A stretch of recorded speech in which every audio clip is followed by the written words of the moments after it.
Yang kedua, tolong catat, jangan tidur larut malam, Pak. Batasan tidur jam berapa, Pak? Jam 11 paling telat harus sudah tidur. Kenapa? Apa penjelasan medisnya?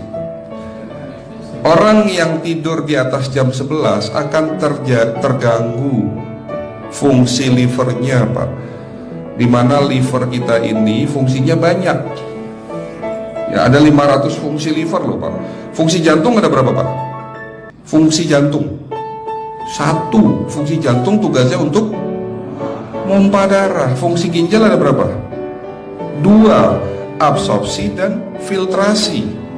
Fungsi liver 500 fungsi. Jadi organ yang paling berat dalam tubuh kita kerjanya adalah liver. Liver akan rusak manakala kalau kita tidur di atas jam 11 malam. Berarti 500 fungsi liver bisa rusak, Pak. Ini salah satu penyebab diabetes. Bukan hanya kerusakan pankreas, tapi rusaknya liver bisa jadi penyakit diabetes, Pak. Jadi kalau sakit diabetes itu yang terganggu itu sebetulnya bukan hanya pankreasnya, livernya pun rusak, ususnya pun rusak. Makanya dalam pengobatan diabetes di klinik kami itu bukan hanya ngobatin pankreas, tapi 3 organ penting ini saya obati: usus, liver, dan pankreas. Kebanyakan kenapa? Kalau dalam pengobatan tradisional mereka tahunya diabetes itu hanya pankreas, ya kan? Tapi di sini dalam pengobatan holistik, orang yang kena liver itu 3 organ ini pasti rusak: usus, liver, dan pankreas. Salah satu penyebab dari kerusakan liver akibat kebiasaan tidur larut malam. Jadi salah satu penyebab diabetes pun bisa karena tidur larut malam. Ya, batasan tidur jam berapa? Sekali lagi, jam 11 harus sudah tidur pulas. Jadi jam 10, setengah 11 paling lambat kita harus tidur pulas. Nanti setelah jam 1 boleh bangun. Yang penting jam 11 sampai jam 1 ini harus tidur pulas. Jadi kalau Bapak mau sholat tahajud jam 2, setengah 3 ya monggo. Ya. Oke, itu yang kedua. Yang ketiga, air putih, Pak, dijaga 2 liter sehari. Bagaimana cara minumnya yang baik? Rasulullah sudah ngajarin kita ada 6 sunnah. Harus duduk, pakai tangan kanan, seteguk demi seteguk, membaca basmalah di saat minum, diakhiri dengan alhamdulillah, kan begitu.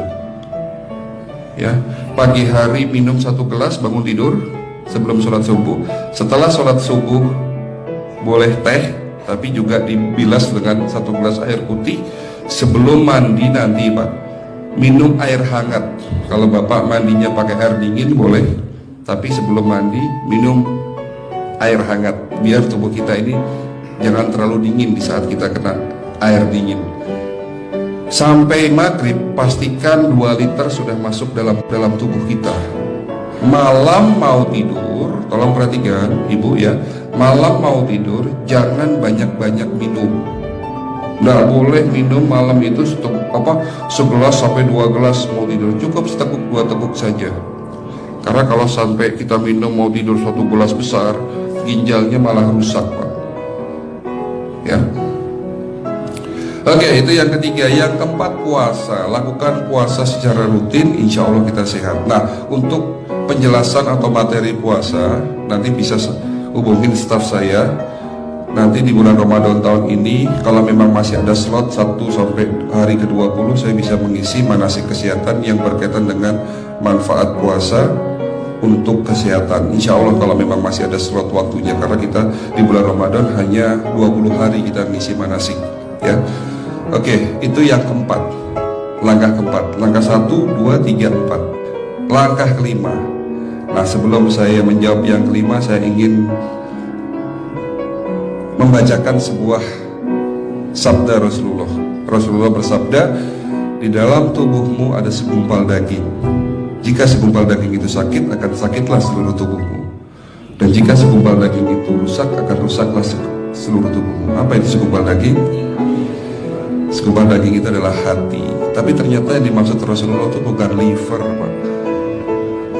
Yang dimaksud Rasulullah adalah hati kita, roh kita, jiwa kita, perasaan kita.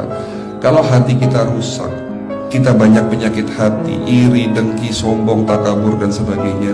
Penyakit fisik akan muncul dalam tubuh kita.